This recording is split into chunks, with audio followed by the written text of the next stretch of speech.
Okay, so Eliano, you're the founder of Set Up Comedy in Gothenburg. Tell me about Set Up Comedy. Well, Setup Comedy actually was an idea that started 5 years ago. And it was as one of the people who works with the French festival, I decided that I wanted to have once a year a French comedy show. And that's where Setup Comedy started. And the concept behind Setup Comedy was to give a space for Swedish comedians to start performing in English. Because as you and I know, there is only 9 million Swedes, and the crowd is not wide enough for Swedish people to be visible on, especially on social media. So I thought if I give the Swedish extremely talented comedians a chance to perform in English, they would have a wider audience. The audience would go from 7 million to 3 billion approximately. Okay, so when did you start Set Up Comedy? As I mentioned, it was 5 years ago. This five was the years. first show we had, and for the first 3 years, we were having one show a year. Okay. But now it's a weekly show, right? Now we have 3 different shows every week, which is going to be actually at the end of the month. But the first show is an English show. It's a pure English show that happens every Sunday at Gothenburg, and a place called Potatisen. And the other show is called Swinglish, where we combine Swedish comedian and English comedian, and we put both languages together. And then the third show is pure Swedish, and that show is at Roy in Mölndal. And in every show we have some different twist or something special happen.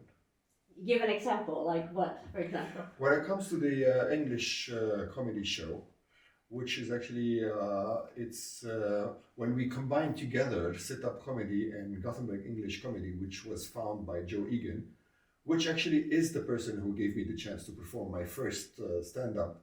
And he's like I can say my mentor, the guy who taught me a lot about comedy and encouraged me to continue with comedy.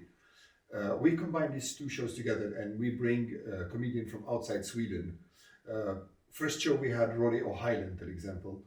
And the second, every show we have different people. I can mention few names like David Thompson, Abby Carton Simpson, Anu Vapal, Tamer Katan, and we had Carl Spain.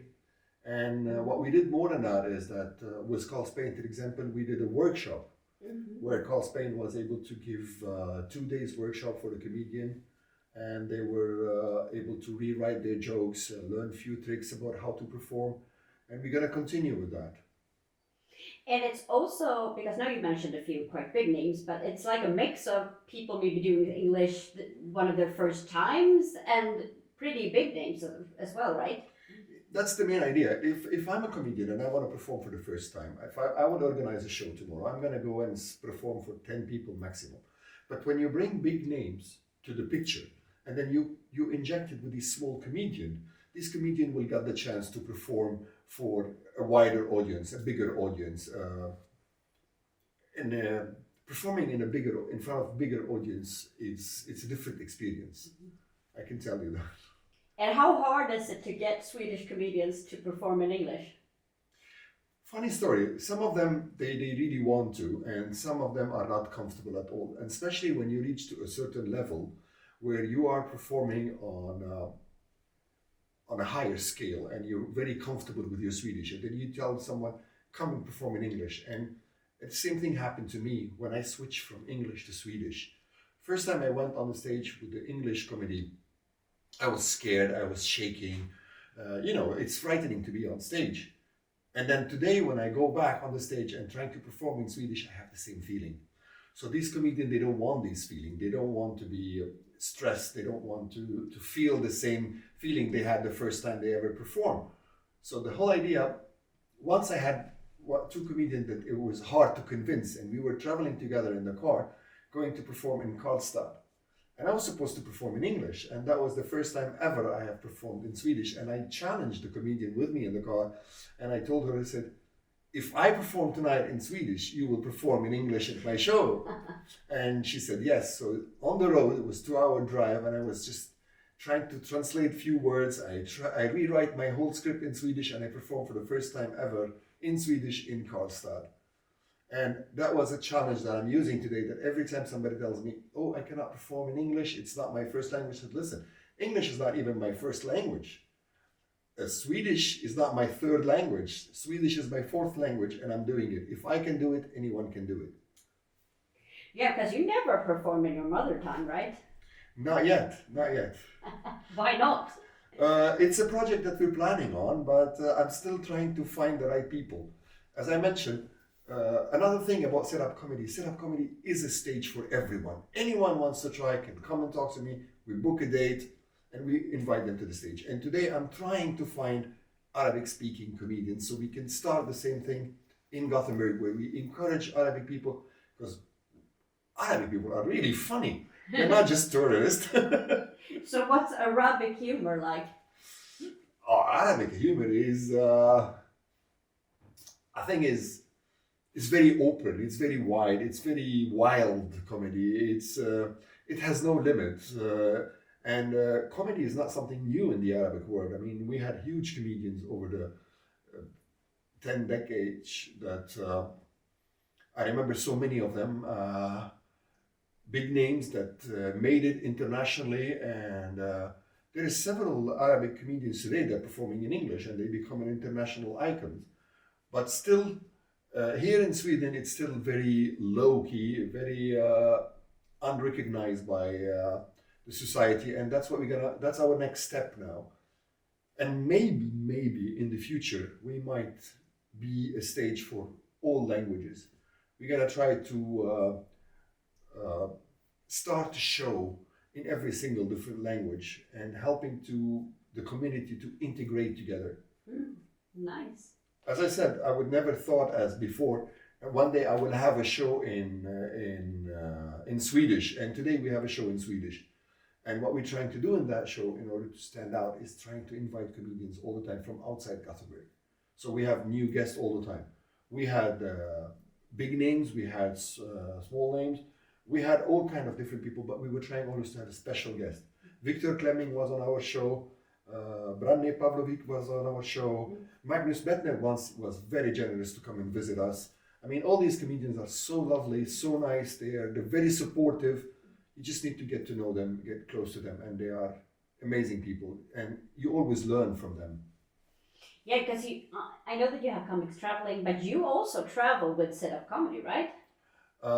Yeah, been to Stockholm, yeah. I'm in Stockholm now. I have 2 shows tonight, 2 shows this weekend. I mean, Friday and Saturday I'm going to be performing at Big Ben. I want to perform more and more because for me it's also important to perform outside my comfortable zone. Because there in my club, I'm in charge. I feel like, okay, I can do whatever I want, but sometimes I want to get out of my comfortable zone in order to see how does it feel. And sometimes I go to Copenhagen with Joe Egan's show and Malmo. So I've had quite wonderful experience with comedy. And I can never forget once I performed somewhere in a city called, next to Malmo. It's a very small town. And it was one of the most beautiful experiences I've had. I mean, sometimes it's nice to see the beautiful side of the Swedish people. And comedy helps you to see that. What do you mean? What side?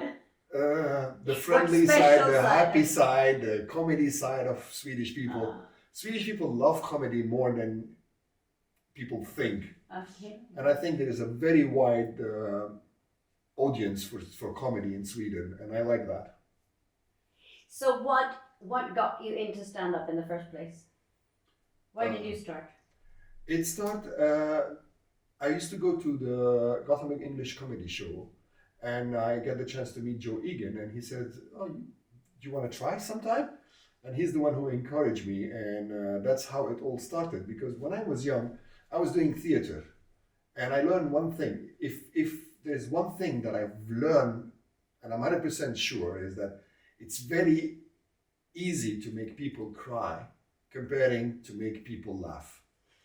I've been on stage, I've done a lot of drama, I've made a lot of people cry when I was doing drama, and it was a very easy thing to do, but getting people to laugh is not that easy. It's way harder. It's way more work, and you're on your own, especially if you're doing stand-up comedy. Yeah, it's just you and and the scary silence if something doesn't work out. So, like, what's the weirdest thing that's happened to you through stand up? The weirdest thing that happened to me through stand-up is I always try to tell people that my I always open my show with my famous sketch when I tell people we are here to laugh. We're not here to offend anybody. We're not here trying to piss somebody off. That's not our goal. Our goal is to make you laugh. The more you laugh, the more it triggers the dopamine in our brain. Because we comedian, our dopamine is triggered by comedy, by people laughing. And our goal is to make you laugh. So I'm always afraid that people misunderstand. I'm always afraid that people think that I'm trying to offend somebody or I am racist or something, but this has never been my goal. This has never been my target. And it definitely happened several times. I don't want to mention them. I just put No, them don't behind my mention back and move on. But the people need to understand that our goal is to make you laugh, not to offend anybody. Okay, so try and have an open mind, yeah. Yeah. Within reasonable boundaries, open mind. Okay. So, what else is in the pipeline for sit-up comedy?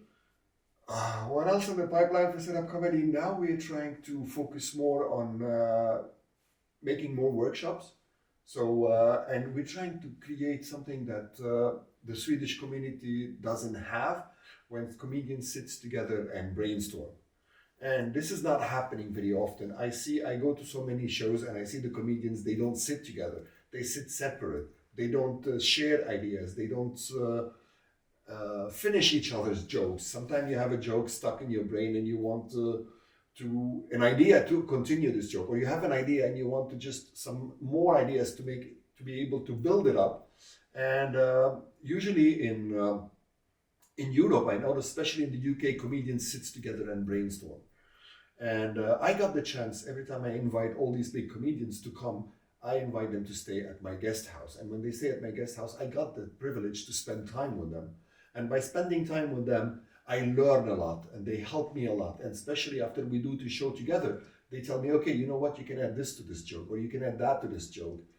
And this have helped me a lot. I mean, I wouldn't be where I am today if it wasn't from the help I received from all these wonderful comedians. I'm not going to start mentioning names because I don't want to forget someone and then mention someone.